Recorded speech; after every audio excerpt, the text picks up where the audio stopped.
First of all looking gorgeous. Thank you. And మీరు ప్రీవియస్గా Anveshi and ఇంకో సినిమా వచ్చింది పొట్టేలని రిలీజ్ అవ్వలేదు, అదొకటి. అండ్ ఇప్పుడు ఇది. సో మంత్కి ఒక అప్డేట్తో చాలా ట్రెండింగ్గా ఉన్నారు సోషల్ మీడియాలో. సో అండ్ ప్రీవియస్గా రిలీజ్ అయిన పొట్టేల్లో ఒక longest kiss you ever done in previous past films అనమాట. ఒక కిస్ సీన్ చాలా బాగా వైరల్ అవుతుంది. సో ముందు వరకు అది లేదు, అలా చేయలేదు, ఫస్ట్ టైం అలా కిస్ సీన్ చేశారు. సో అలాంటివి ఇందులో ఏమైనా ఎక్స్పెక్ట్ చేయొచ్చా? చాలా రకాల క్వశ్చన్స్ ఎక్స్పెక్ట్ చేశాను, కానీ ఈ క్వశ్చన్ ఎక్స్పెక్ట్ చేయలేదు, మర్చిపోయాను దాని గురించి. బేసిక్లీ ఆ కిస్ సీన్ ఆ ఫిల్మ్కి ఎంత నెసెసరీ అనేది మీరు ఆ సినిమా మేబీ ట్రైలర్లో కానీ లేకపోతే ఆ సినిమా రిలీజ్ అయినప్పుడు ఆ సినిమా ప్రెస్ మీట్లో దాని గురించి మాట్లాడుకుందాం. But it is very important for that film, అందుకని చేశాను నేను.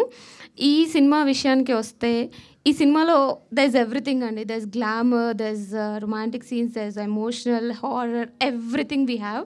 సో ఎలా చెప్పాలి అంటే ఏ సినిమాని బట్టి ఆ సినిమాకి తగ్గ పాత్రలో చేస్తాను అంతే. అంటే స్టార్ట్ మల్లేశం ఆ టైంలో మీరు అన్నారు బౌల్ సీన్స్ నేను అంత ఇంట్రెస్ట్ చూపించను అని చెప్పి అన్నానా? అన్నారు అప్పుడు ఒక ఇంటర్వ్యూలో. శివాతో ఒక ఇంటర్వ్యూ అయింది. సో అప్పుడు చెప్పారు మీరు నేను బౌల్ సీన్ చేయను అని చెప్పారు డైరెక్ట్గా.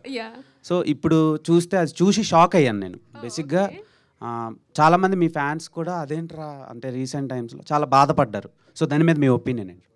బాధపడ్డారా? అయ్యో, ఓకే. యాక్చువల్లీ ఒక మనిషి ఎవాల్వ్ అవుతూ ఉంటాడండి ఎవ్రీ 6 monthsకి, ఎవ్రీ 1 yearకి. ఆ ఎవాల్వ్ అయ్యే ప్రాసెస్ లేకపోతే అక్కడే మన గ్రోత్ అనేది ఆగిపోతుంది. సో నేను అప్పుడు ఇండస్ట్రీకి వచ్చినప్పుడు కొత్త I thought like okay queen Victoria కైండ్లో నేను ఏమి యునో ఎలా చేసిన రోల్స్ మంచిగా మన దగ్గరకు వస్తాయి అని అనుకున్నానేమో, పర్ఫార్మెన్స్ చేస్తే చాలు అని. బట్ పర్ఫార్మెన్స్లో ఇలాంటి కైండ్ ఆఫ్ రోల్స్ కూడా ఒక పార్ట్ అని నాకు అర్థం చేసుకోవడానికి కొంచెం టైం పట్టింది. That's it. ఓకే, మీరు చెప్పారు కదా చాలా పెద్ద సినిమా అవుతుందని, నేను కూడా అనుకున్నాను. I hope to.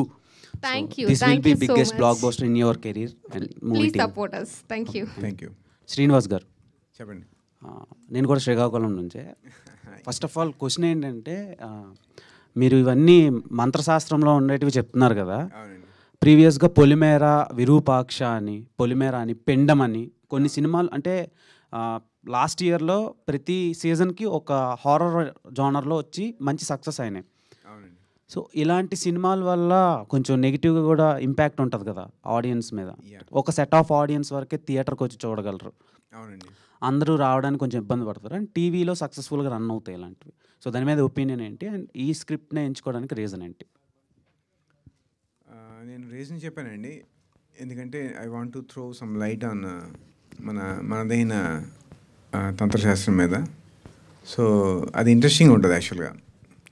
సో మన ఇంట్రెస్టింగ్ ఫ్యాక్ట్స్ ఇస్తూ ఇది నేను చెప్పినట్టు only tantric, it's not only about tantric secrets అండి. It has all the elements. Basically ఇది ఒక ఎమోషన్ స్టోరీ.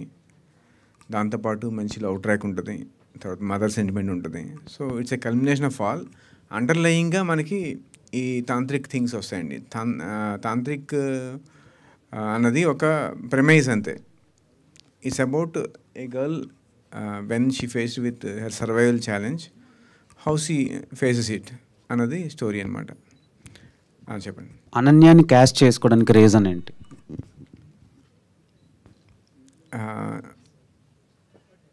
మేము ఒక బడ్జెట్ అనుకున్నామండి. ఆ బడ్జెట్లో నాకు ఇంకెవరు స్ట్రైక్ అవ్వలే ఫస్ట్ థింగ్. తర్వాత ఈ సినిమాకి ఒక ఫ్రెష్ ఫేస్ కావాలనిపించింది నాకు. పెద్ద నోటెడ్ యాక్టర్ దీన్ని పుల్ ఆఫ్ చేస్తారన్న కాన్ఫిడెన్స్ లేదు. సో ఈవెన్ బడ్జెట్ బాగున్నా సరే నేను దీంతోనే వెళ్ళేవాడినేమో. మేబీ తర్వాత ప్రొడ్యూసర్ సైడ్ నుంచి కొన్ని ప్రెజర్స్ ఉంటాయి కదా, బడ్జెట్ ఉంటే ఇలాంటి పెట్టుకోవాలి అని. లక్కీగా నాకు అలాంటి ప్రెజర్ లేదు. సో మొదటి నుంచి నేను అనుకున్న అంటే స్క్రిప్ట్ రాసుకున్నప్పుడు నేనైతే పెద్ద 100 కోట్ల సినిమా తినేది నాకు తెలుసు. సో స్క్రిప్ట్ రాసుకున్నప్పుడు కూడా నా మొదటి నుంచి తినే మైండ్లో ఉండేది. నేను ఫస్ట్ నెరేషన్ ఇచ్చాను, తనతోనే ఫస్ట్ మాట్లాడింది, తను నెరేషన్ ఇచ్చింది తినికే, తను ఓకే చెప్పేశారు, అలా స్మూత్గా వెళ్తుంది. ఈవెన్ ధనుష్తో కూడా అంతే. ధనుష్నే ఫస్ట్ కలిసాను, ఇంకెవరిని ఆడిషన్ చేయలేదు. మిగిలిన యాక్టర్స్కి అయితే చాలామందిని చూశానండి, కానీ హీరో హీరోయిన్కి లక్కీగా నేను ఫస్ట్ ఆడిషన్ అదే ఫస్ట్ కలవడం, వాళ్ళనే ఎంచుకోవడం అయిపోయింది. Okay, all the best. Thank you అండి.